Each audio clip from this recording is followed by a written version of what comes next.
Bismillahirrahmanirrahim. It's me Krasida Basi. I am a clinical psychologist. Welcome back to my channel.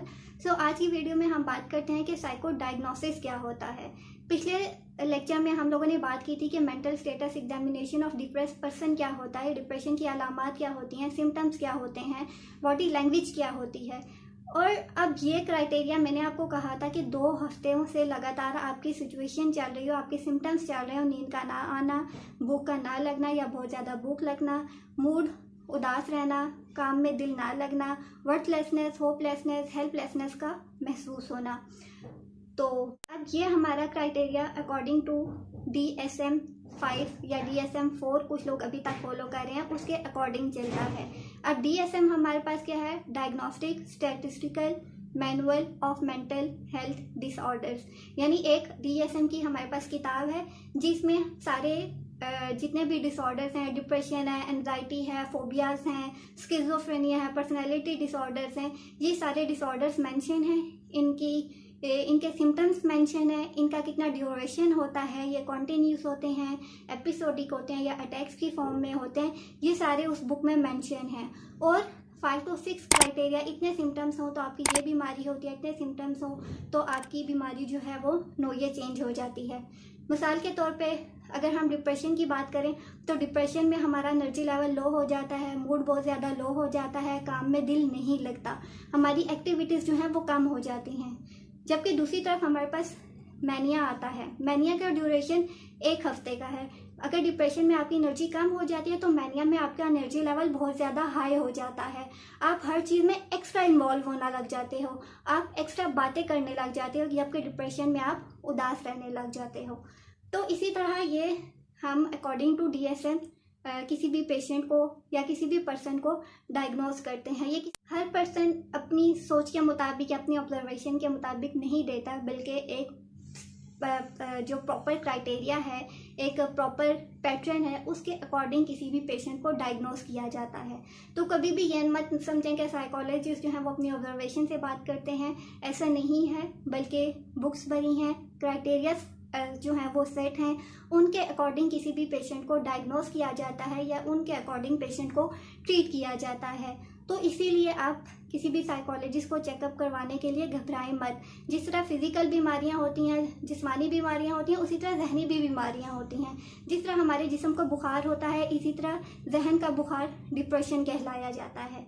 तो परेशान होने की ज़रूरत नहीं है। इसका अगर डिप्रेशन होता है तो इसका मतलब ये नहीं है कि हम कमज़ोर हैं। कोई भी ऐसा वाक़या हो सकता है जो हमें डिप्रेशन की तरफ लीड कर सकता है। तो अपनी सेहत का ख्याल रखें, अपनी फिजिकल सेहत का ख्याल रखें, अपनी मेंटल हेल्थ का ख्याल रखें।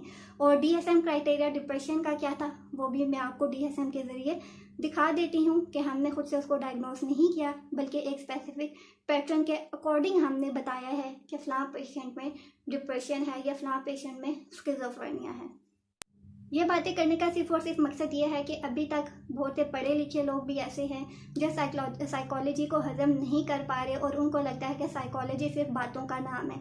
अगर एक बंदा 5 से 6-7 साल साइकोलॉजी पढ़ता है तो it's mean there is something कि वो इतना टाइम दे रहा है। अगर साइकोलॉजी सिर्फ बातों का नाम हो तो फिर 5 से 6 से 7 और 8 साल कभी भी किसी बंदे को ना लगें साइकोलॉजी पढ़ते हुए। तो ये जो टैबूज़ हैं, ये जो लेबलाइजेशन है, इसको हम लोगों ने मिलके ख़त्म करना है। अगर कोई परेशानी आती है तो हमने माहिर से रुजू करना है। अपनी शख्सियत को, अपनी जहनी सेहत को, अपनी जिस्मानी सेहत को हमने ख़राब नहीं करना। कुछ बीमारियां ऐसी होती हैं जो जहनी परेशानियां होती हैं लेकिन वो हमारे जिस्म पे इफ़ेक्ट करती हैं, और कुछ जिस्मानी बीमारियां होती हैं जो हमारे जहन पे इफ़ेक्ट करती हैं। तो इन चीज़ों का हमने ख्याल रखना है। मिसाल के तौर पर अगर हमारी टांग टूट जाती है या ऐसा हमें कैंसर हो जाता है तो हमारे अंदर डिप्रेशन के सिम्टम्स ऑटोमेटिकली आना लग जाते हैं। मिसाल के तौर पर अगर मैं घर की सबसे बड़ी हूँ, मेरी टांग टूट जाती है खुदा ना खास्ता, तो आहिस्ता आहिस्ता डिप्रेशन मेरे अंदर ऑटोमेटिकली आना शुरू हो जाएगा, क्योंकि मैंने घर वालों को देखना है, मैंने उनके लिए जॉब करनी है, मैं उनके लिए इनकम का सोर्स थी। तो जब ज़ाहिरी बात है मेरे साथ कोई हादसा हो जाता है तो ऑटोमेटिकली डिप्रेशन के सिम्टम्स मेरे अंदर आना शुरू हो जाते हैं। इसी तरह समटाइम्स ऐसा होता है कि स्ट्रेस का सेवेरिटी लेवल इतना ज़्यादा होता है कि वो हमारे जिस्म पे अटैक करना शुरू हो जाता है।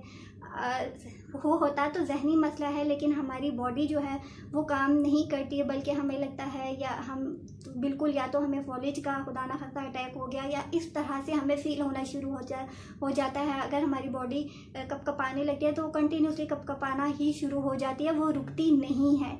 तो इस किस्म के फिज़िकल एंड सिम्टम्स हैं और मेंटल सिम्टम्स हैं जो आपस में एक दूसरे के साथ लिंक्ड हैं, और इनको ट्रीट करना है हम लोगों ने आपस में मिलकर, एक दूसरे की मदद करके, लेबलाइजेशन को ख़त्म करके, स्टिग्मा को रिमूव करके हमने एक दूसरे का सहारा बना।